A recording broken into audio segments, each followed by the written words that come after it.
मग तुम्हाला कसं प्रोत्साहित करायचं? हे बघा, जेव्हा तुमची कार सुरू होत नाही तेव्हा कोणाला तरी धक्का मारावा लागतो. एकदा ती चालायला लागली त्यानंतर आपल्याला संपूर्ण रस्ता ढकलायची गरज नाही, मग ती आपोआप जाईल. आम्ही तुम्हाला मार्ग शिकवू शकतो. जेव्हा तुम्ही त्याला तुमचा एक भाग म्हणून अनुभवू लागता, मग ते तुम्हाला पेटवतं.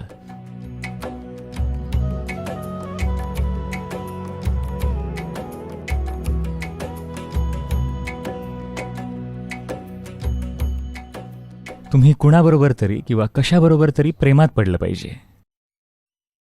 कुणी व्यक्ती शोधू नका, तुम्ही कुठल्या तरी गोष्टीसोबत प्रेमात पडलं पाहिजे. जर कुठली गोष्ट तुमच्यासाठी महत्त्वाची असेल तर तुम्ही सकाळी उठाल. जर कुठल्याच गोष्टीचं तुमच्यासाठी काहीच महत्त्व नसेल तर सकाळी उठायला काय कारण आहे? प्रेमात कसं पडायचं?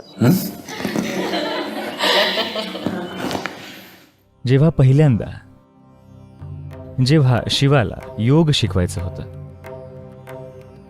त्याच्या पहिल्या शिष्याला, जी त्याची पत्नी होती पार्वती, ती शिकायला खूप आतुर होती. आत्मज्ञानाचा मार्ग तिला जाणून घ्यायचा होता, कारण तिने त्याचं महान आणि तेजस्वी रूप पाहिलं होतं आणि तिला त्याच्यासारखं बनायचं होतं. ती म्हणाली, कसं? मी काहीही करायला तयार आहे. शिवा म्हणाला, काहीही करायची गरज नाही, फक्त येऊन माझ्या मांडीवर बस. तिने संकोच केला, कारण मला फक्त लाड करून घ्यायचे नाहीयेत, मला आत्मज्ञान हवंय.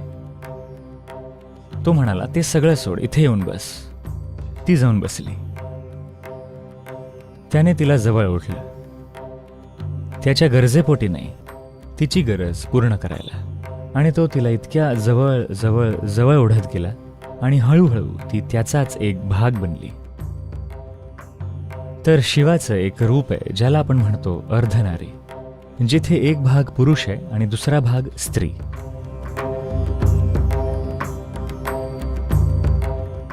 ही कथा तुम्हाला काय सांगायचा प्रयत्न करते की फक्त सामावून घेतल्याने, It's only by inclusion. फक्त सामावून घेतल्यानेच जीवन बहरून येईल. जर तुम्हाला कुठल्या गोष्टीला तुमचा एक भाग म्हणून सामावून घ्यायचं असेल तर त्यासाठी तुमच्या आत जागा असली पाहिजे, नाही का? जर मला कुणाला तरी माझा एक भाग बनवायचा असेल, मला माझा अर्धा भाग काढून बाहेर फेकावा लागेल तरच शक्य आहे. म्हणूनच ह्याला प्रेमात पडणं म्हणतात, प्रेमात उगवणं नाही.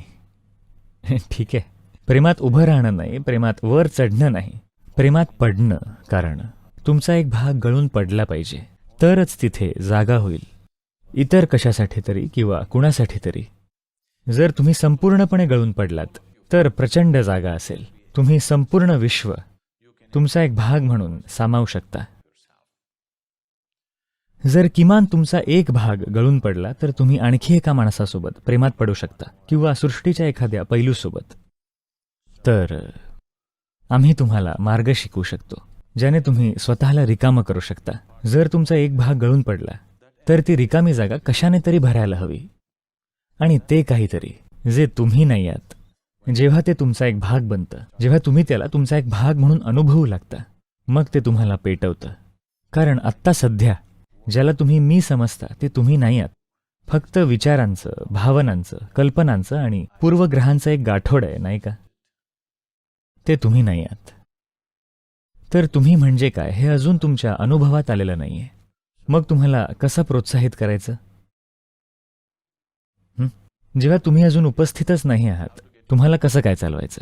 तुम्ही अजून इथे उपस्थित नाही आहात. आत्ता सध्या इथे फक्त विचारांचा एक गाठोड आहे, विचारांचा, भावनांचा आणि सर्व गोष्टींचा एक ढग आहे, नाही का? म्हणूनच साधना. तुम्ही इथे येऊन थोडीशी साधना केली पाहिजे. सुरुवातीला कोणीतरी तुम्हाला प्रोत्साहन देईल. हे बघा, जेव्हा तुमची कार सुरू होत नाही तेव्हा कोणाला तरी धक्का मारावा लागतो. Okay? एकदा ती चालायला लागली त्यानंतर आपल्याला संपूर्ण रस्ता ढकलायची गरज नाही, मग ती आपोआप जाईल. म्हणून सुरुवातीला थोडा धक्का देणं काही चूक नाहीये. सगळ्यांनाच थोडा धक्का लागतो. खूप कमी लोक आहेत जे अगदी पहिल्या पावलापासून स्वतःला ढकलू शकतात. इतर बहुतेक जणांना धक्क्याची गरज असते, अधूनमधून एखादी लाथ. बाकीचं ते करतील.